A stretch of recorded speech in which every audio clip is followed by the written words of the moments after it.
বাংলার বিভিন্ন ব্রতের মধ্যে ইতু পূজার ব্রত উল্লেখযোগ্য। ইতু পূজা সাধারণত মহিলাদের ব্রত। কার্তিক মাসের সংক্রান্তিতে অর্থাৎ মাসের শেষ দিন এই ব্রত শুরু হয়। পুরো অগ্রহায়ণ মাস ধরে এই ব্রত পালন করা হয়। অগ্রহায়ণের সংক্রান্তির দিন এই ব্রত শেষ হয় ইতু বিসর্জনের মধ্যে দিয়ে।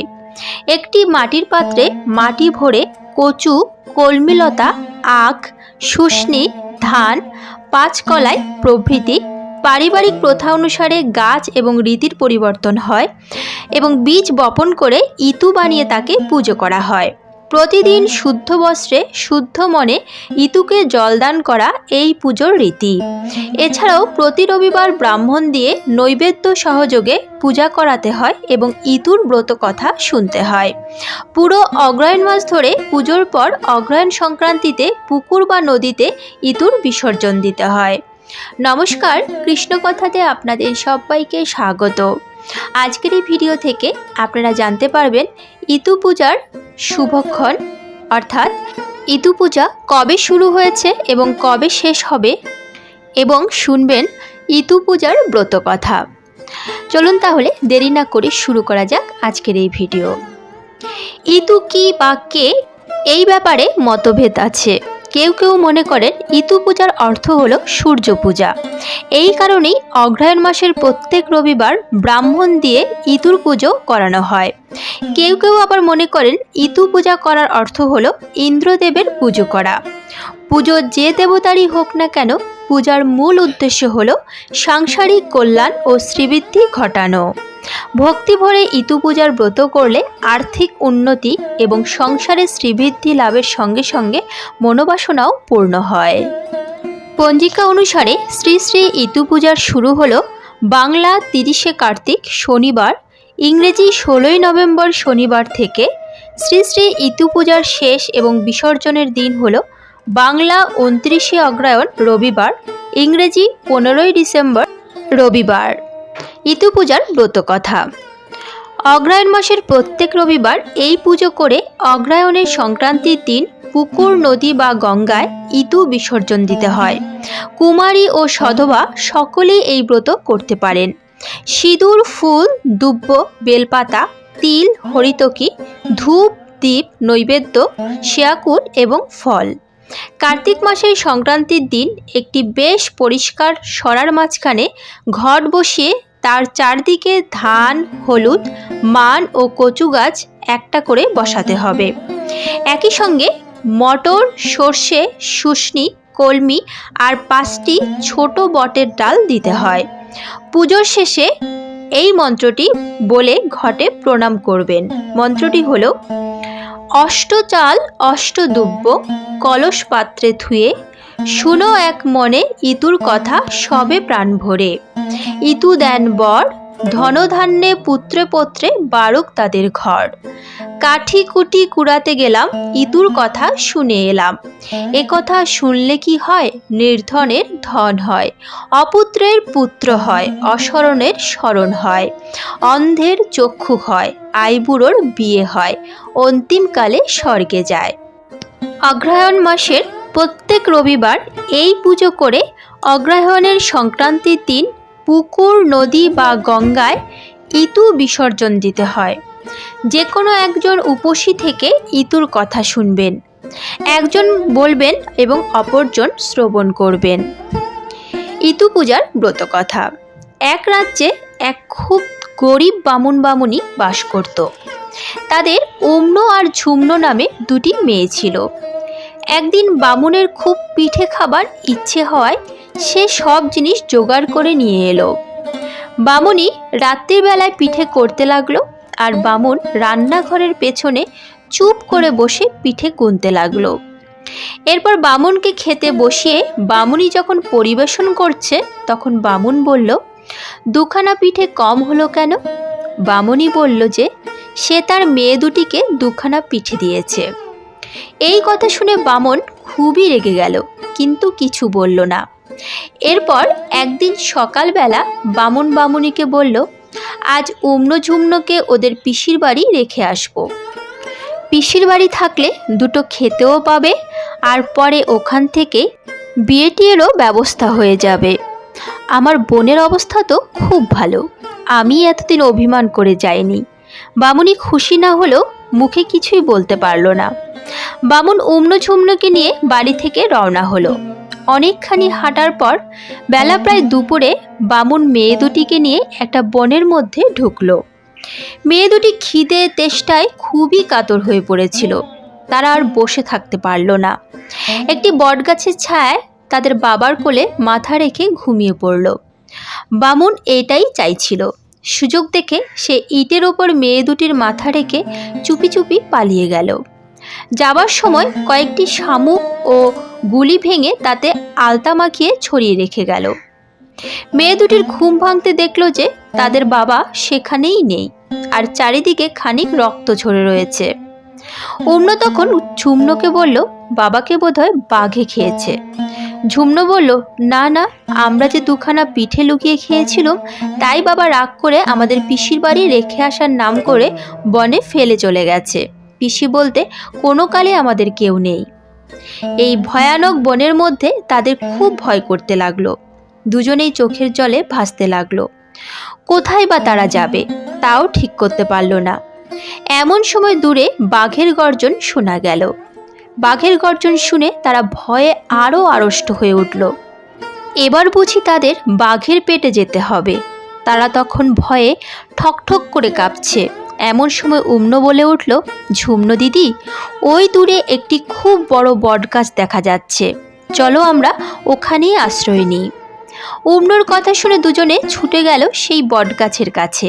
দুজনেই বটগাছের সামনে হাত জোড় করে বলল, বাবা বটরূপী নারায়ণ, আমরা ভয়ানক বিপদে পড়েছি। ওই শোনো দূরে বাঘের গর্জন। বাঘটা এসে এখনই আমাদের খেয়ে ফেলবে, তুমি আমাদের আশ্রয় দিয়ে বাঁচাও। উম্ন ঝুমনোর এই কাতর কথা শুনে বটগাছটি তখন দুফাক হয়ে গেল। উম্ন ঝুমনো তার সেই কোটরের মধ্যে ঢুকে গেল, আর সঙ্গে সঙ্গে কোটরটাও বন্ধ হয়ে গেল। বাঘটা কাছে এসে মানুষের গন্ধ পেয়ে চারপাশে খানিকটা ঘোরাঘুরি করে সেখান থেকে চলে গেল। বাঘটা চলে যেতেই বটগাছটি আবার দুফাক হয়ে গেল, আর উম্ন ঝুমনো কোটরের মধ্যে থেকে বেরিয়ে এলো। এখন তারা কি করবে, কোথায় যাবে, কি করবে ভাবতে ভাবতে জঙ্গলের মধ্যে চলতে লাগলো। বেশ কিছু দূর যাওয়ার পর তারা একটি জনবস্তি দেখতে পেল। বন তখন তারা পেরিয়ে এসেছে। তার একটু দূরে দেখল যে তাদের বয়সী কয়েকজন মেয়ে একটা পুকুরের পাড়ে ঘট বসিয়ে কী সব পুজো করছে। উম্ন ঝুমনো তাদের কাছে দাঁড়াতেই সঙ্গে সঙ্গে তাদের পুজোর ঘটগুলি সব উল্টে পড়ে গেল। সেই মেয়েগুলি তখন খুব রেগে গিয়ে বলল, কোথা থেকে অলক্ষী তোমরা এলে যে আমাদের ইতু পূজার ঘটগুলি সব উল্টে পাল্টে গেল? উম্ন ঝুমনো তখন খুব কাঁদতে কাঁদতে তাদের দুঃখের কথাগুলো সেই সব মেয়েদের কাছে বলতে লাগলো। সব কথা দুই বোনের কাছ থেকে শোনার পর মেয়েগুলোর তাদের প্রতি দয়া হলো। তখন তারা বলল উম্ন ঝুমনোকে, তোমাদের কোনো ভয় নেই, কাঁদতেও হবে না তোমাদের। আমাদের মতো ইতু পূজা করো, তাহলে তোমাদেরও আর কোনো দুঃখ থাকবে না। যাও, এখন তোমরা ওই পুকুর থেকে স্নান করে এসো।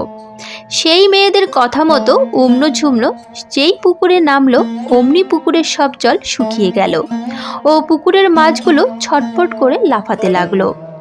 উম্ন ঝুমনো এই ব্যাপার দেখে কাঁদতে কাঁদতে আবার মেয়েগুলির কাছে ফিরে এসে সেই কথাও জানালো। মেয়েরা বলল, এই নাও, ঘটের দুব্য দিচ্ছি, নিয়ে পুকুরে গিয়ে ফেলো। ওদের কথা মতো উম্ন ঝুমনো দুব্যগুলি নিয়ে পুকুরে গিয়ে ফেলতেই আবার পুকুরে জলে ভর্তি হয়ে গেল। তখন তারা দুজনে পুকুর থেকে স্নান করে এলো। স্নান করে ফিরে এসে মেয়ে দুটি তাদের ঘট আর দুব্য দিয়ে ইতু পূজা সম্পূর্ণ করলো। বাকি মেয়েগুলি বলল, এবার পুজো তো সম্পূর্ণ হলো, ইতু দেবীর কাছে কোনো বর চেয়ে নাও। উম্ন ঝুমনো যখন ইতুর কাছে বর চাইল, ইতু দেবী এই বর দাও যাতে আমাদের বাবা মায়ের দুঃখ দূর হয় আর ঘর ভর্তি সোনা দানা ও টাকা কড়ি হয়। তারপর মেয়ে দুটি বলল, এইবার তোমরা খুব ভক্তি ভরে ঘট নিয়ে বাড়ির দিকে যাও। তখন ঘট নিয়ে উম্ন ঝুমনো বাড়ির দিকে চলে গেল। ইতু দেবী তাদের পথ দেখিয়ে দিলেন। এদিকে উম্ন ঝুমনোর বাবা মা ইতুর বরে রাজার মতো ধনবান হলো। দুই বোন ক্রমে ঘট হাতে করে বাড়িতে এসে পৌঁছলো। তাদের বাবা মা ভেবেছিল যে এতদিনে মেয়ে দুটিকে অবশ্যই বাঘে খেয়ে ফেলেছে, আরও ওদের আপদ দূর হয়েছে। এমনই সময় হঠাৎ ঝুমনুকে বাড়ি ফিরতে দেখে তাদের বাবা অবাক হয়ে বলল, তোরা এতদিন বেঁচে ছিলি? কোথা থেকে ফিরে এলি? মরিসনি তোরা? বলল, বাবা, আমরা যদি মরতুম তাহলে আজ তোমরা এত বড়লোক হতে পারতে না। আমরাই ইতু পুজো করে মাকে সন্তুষ্ট করে তোমার রাজ্য হওয়ার বর চেয়েছিলুম, তাই তুমি আজ এত বড়লোক হতে পেরেছ। তখন তাদের বাবা মা তাদের আদর করে ঘরে নিয়ে গেল। বামুনিও তাদের কথা শুনে ইতু পূজা আরম্ভ করল। বছর কয়েক পরে বামুনির সুন্দর ফুটফুটে পুত্র সন্তান জন্ম নিল। তখন তাদের আনন্দ আর ধরে না। ধন ঐশ্বর্য ছেলে পেয়ে মেয়েদের নিয়ে তারা মনের সুখে ঘর সংসার করতে লাগলো। এইভাবে কিছুদিন কেটে যাবার পর একদিন এক রাজপুত্র ও কোটালপুত্র দুই বন্ধু মিলে অনেক লোকজন সঙ্গে নিয়ে বামুনের বাড়িতে এসে হাজির হলো। বেলা তখন দুপুর। তারা তখন খিদে তেষ্টায় অস্থির। রাজপুত্র এসে সামনে উম্নকে দেখে বললেন, আমাদের খুব তেষ্টা পেয়েছে, আমাদের একটু জল খাওয়াতে পারো? উম্ন তক্ষুনি ছুটে গিয়ে একটা ছোট্ট ভাঁড়ে করে জল এনে দিল। এই ছোট্ট ভাঁড়টি দেখে রাজপুত্রের খুব ভয়ানক রাগ হলো, কিন্তু কি আর করবেন, ভাবলেন যেটুকু জল পাওয়া গেছে সেইটুকুই এখন খেয়ে নেওয়া যাক। এই ভেবে রাজপুত্র ভাঁড়টি মুখে তুলে জল খেতে আরম্ভ করলেন। কিন্তু কি আশ্চর্য, এই ছোট্ট ভাঁড়ের জল তো কিছুতেই ফুরোচ্ছে না। তখন তিনি তার লোকলস্কর সকলকে সেই ভাঁড়ের জল খেতে দিলেন। তারাও প্রাণ ভরে জল খেলো, তবুও ভাঁড়ের জল যেমনই ছিল তেমনই রইল। তখন সকলে উম্নকে ধন্য ধন্য করতে লাগলো। রাজপুত্র উম্নকে বললেন তার বাবাকে ডেকে আনতে। উম্ন গিয়ে বামুনকে ডেকে আনলো। রাজপুত্র বামুনকে বললেন, আপনার মেয়েটি বড় ভালো, আমি মদ্র দেশের যুবরাজ, যদি আপনার কোনো আপত্তি না থাকে তাহলে আমি আপনার মেয়েটিকে বিয়ে করতে চাই। বামুন তখন বললেন, আপত্তি আমার কিছু নেই, তবে আমার আরেকটি মেয়ে আছে, তার এখনও বিয়ে হয়নি। যুবরাজ বললেন, আমার সঙ্গে আছে কোটালপুত্র, আমার বন্ধু, আপনি ইচ্ছে করলে আমাদের দুজনকেই দুই মেয়ে দান করতে পারেন। বামুন দেখে চমৎকার সুযোগ, সে আর দেরি করল না। গোধূলি লগ্নে উম্নর সঙ্গে যুবরাজের আর কোটালপুত্রের সঙ্গে ঝুমনুর বিয়ে দিয়ে দিল। পরের দিন ছিল অগ্রহায়ণ মাসের এক রবিবার। উম্ন যদিও আমিষ আহার গ্রহণ করে শ্বশুরবাড়িতে গেল, আর ঝুমনু যেহেতু অগ্রহায়ণ মাসের রবিবার ছিল তাই ফলমূল নিরামিষ আহার গ্রহণ করে ইতুর ঘট মাথায় নিয়ে হাতির পিঠে চড়ে শ্বশুরবাড়ি গেল। উম্ন যে পথ দিয়ে যেতে লাগলো সেখানে তাদের সামনে পড়ল গৃহদাহ, মরক, দুর্ভিক্ষ ও যত সব অমঙ্গলের চিহ্ন। আর ঝুমনু যে পথ দিয়ে যেতে লাগলো দেখতে পেল বিয়ে, সভা সমিতি, অন্নপ্রাশন, অন্যান্য পূজা পার্বণ। এইভাবে উম্ন যুবরাজের সঙ্গে রাজার বাড়িতে এসে হাজির হলো। কিন্তু উম্ন যখনই হাতি থেকে নামলো তখনই রাজার বাড়ির সিংহদরজা হুড়মুড় করে ভেঙে পড়ল। যুবরাজের মা ক্রুদ্ধ হলেন। এদিকে কোটালপুত্রের মা বধূ বরণ করতে এসে দেখলেন তাদের বাড়ির লোহার গরদগুলো সব সোনার হয়ে গেছে। কোটালপুত্রের মা বউকে কোলে করে আদর করে ঘরে তুললেন। উম্ন রাজবাড়িতে আসার পর মদ্র যুবরাজের ধন ঐশ্বর্য বিষয় সম্পত্তি সব ক্রমে ক্রমে কোথায় চলে গেল। যুবরাজ একেবারে ভিখারি হয়ে গেলেন। আর ঝুমনু কোটালপুত্রের বাড়িতে আসার পর থেকে কোটালপুত্রের বাড়ির ধন ঐশ্বর্য পরিপূর্ণ হয়ে সংসার ভরে গেল। সারা দেশে প্রচার হয়ে গেল যে কোটালপুত্র এক খুবই সুলক্ষণাযুক্ত মেয়ে বিয়ে করে এনেছে। তাদের এখন সব দিকে বাড়বাড়ন্ত। মদ্র যুবরাজ উম্নকে অলক্ষী ভেবে নিয়ে তার উপর খুবই রেগে গেলেন। উম্ন তার সামনে এলে তাকে দূর দূর করে তাড়িয়ে দিতেন। শেষে একদিন ঘাতক ডেকে বললেন, এই দণ্ডেই উম্নকে কেটে তার রক্ত এনে আমাকে দেখাও। ঘাতক যুবরাজের হুকুমে উম্নকে শ্মশানে নিয়ে গিয়ে ছেড়ে দিলেন, আর একটা শিয়ালকে কেটে এনে তার রক্ত যুবরাজকে দেখালেন। উম্ন তখন ঝুমনুর কাছে গিয়ে সবটাই খুলে বলল। মায়ের পেটের বোনের এই রকম দুর্গতির কথা শুনে ঝুমনু কাউকে জানতে না দিয়ে তার বোনকে তার বাড়িতেই লুকিয়ে রাখল। এমনকি তার স্বামী কোটালপুত্র জানতে পারলেন না। ঝুমনু বুঝল যে তার বোন ইতুর অসম্মান করেছে, তাই সে আজই বিপদে পড়েছে।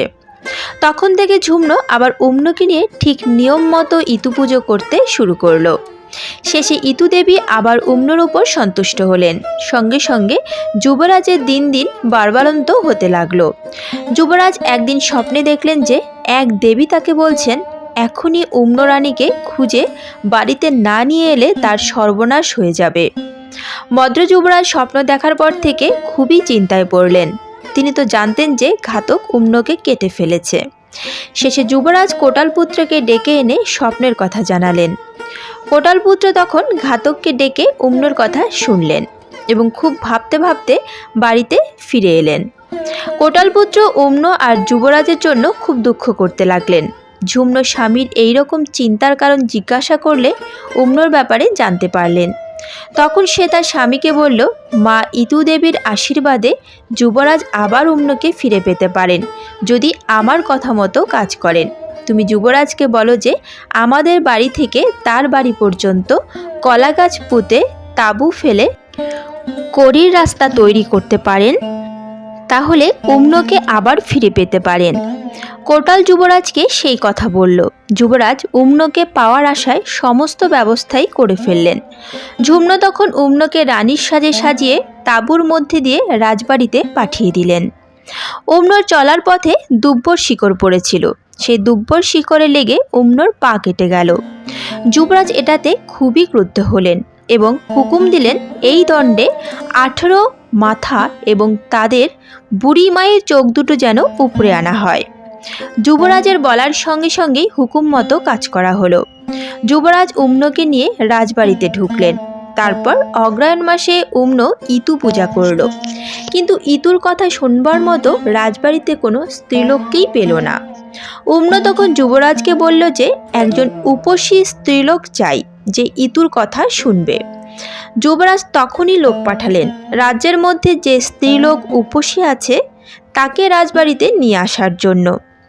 রাজবাড়ির লোক ছুটল চারিদিকে, কিন্তু রাজ্যে কোনো উপসী মেয়ে পেল না। শেষে ওই বুড়িমাকেই ধরে আনা হলো। সে কিছুতেই আসবে না। সে বলতে লাগলো, ওই অলক্ষী রাক্ষসীর জন্য আমার 18 ছেলের মাথা গেল আর আমি অন্ধ হয়ে গেলুম। আমি কিছুতেই সেখানে যাব না। যাই হোক, রাজবাড়ির লোকেরা তাকে জোর করে ধরে আনলো। সে উম্নর কাছে আসতেই উম্ন তাকে বলল, বুড়িমা, তোমার কোনো ভয় নেই। তুমি আমার ইতুর কথা শোনো, আবার তোমার সব হবে। বুড়ি তখন তার 18 ছেলের আর তার চোখ ফিরে পাওয়ার জন্য বর চাইল। মা ইতু লক্ষ্মীর আশীর্বাদে তাই হলো। বুড়ি তার 18 ছেলেকে এবং নিজের চোখ ফিরে পেল। এরপর বুড়িমা চারিদিকে বলে বেড়াতে লাগলো যে রানীমা উম্নর ইতু লক্ষ্মী পুজোর কথা শুনে সে আবার সব কিছু ফিরে পেয়েছে। তখন থেকে গোটা দেশবাসী সকলে ইতুর পুজো করে আনন্দে বসবাস করতে লাগলো। ইতু লক্ষ্মীব্রতের ফল। এই ইতুব্রত পুজো করলে মেয়েরা যথার্থ সুখ সম্পদের অধিকারিণী ও স্বামীর প্রিয়া হয়ে থাকেন। ইতু পূজার ব্রতকথা সমাপ্ত হলো। আশা করি আপনাদের ভালো লেগেছে। যদি ভালো লেগে থাকে তাহলে অবশ্যই একটি লাইক করবেন। প্রিয়জনদের সঙ্গে শেয়ার করবেন যাতে তারাও উপকৃত হয়। এ ধরনের বিভিন্ন ধর্মীয় ভিডিও পেতে এবং নিয়মিত গীতা পাঠ শুনতে চ্যানেলটিকে অবশ্যই সাবস্ক্রাইব করবেন। কমেন্টে রাধা মাধবের জয়গান করতে ভুলবেন না যেন, যদি রাধা মাধবের প্রিয় ভক্ত হন। আজ তাহলে এ পর্যন্তই। দেখা হচ্ছে পরবর্তী ভিডিওতে। ভালো থাকবেন, সুস্থ থাকবেন। জয় শ্রীকৃষ্ণ। রাধে রাধে।